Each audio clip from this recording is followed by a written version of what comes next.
Now we're going to install the OLED. If you have a parts kit, bag number 9 is where the OLED resides. Bag number 9 has some of the various final assembly parts in it.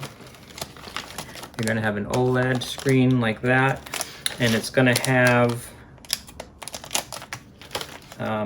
no pin header should be in this bag. The pin header, if you have a kit, the pin header that comes in here we've taken out.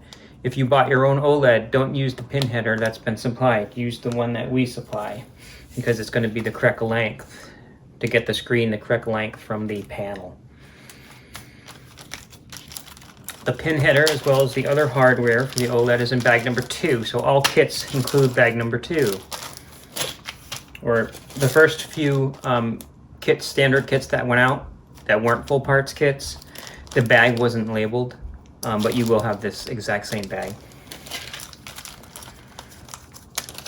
So you're gonna have all the hardware just for the OLED, including that pin header. It's a little bit longer than the ones that come when you buy the screen. The standard screen is a white OLED like this. You're going to install this guy like so, and if you use the pin header we supplied, it will not protrude past the flush with the screen.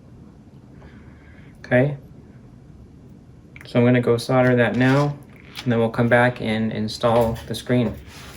Okay, so I've installed that pin header and I've cleaned up the flux residue, and now it's ready to go in. So one thing to note is make sure that the pinout is correct on the OLED. If you bought a kit from us, it's correct. If you bought your own screen from a different source, they come in all different configurations. You want ground VCC clock data.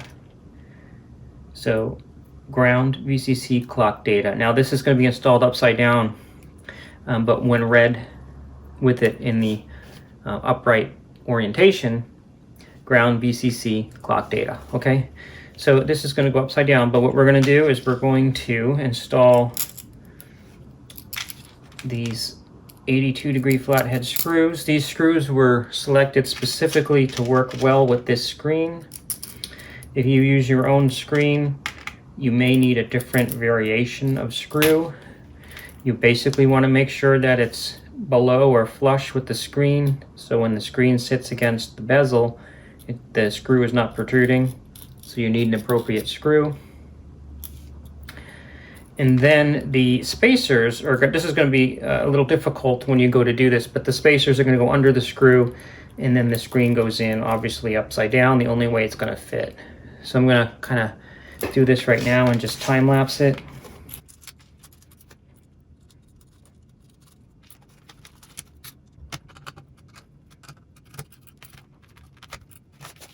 Okay, there is enough play in those holes to allow you to square up the screen and kind of move it to get it into the perfect position.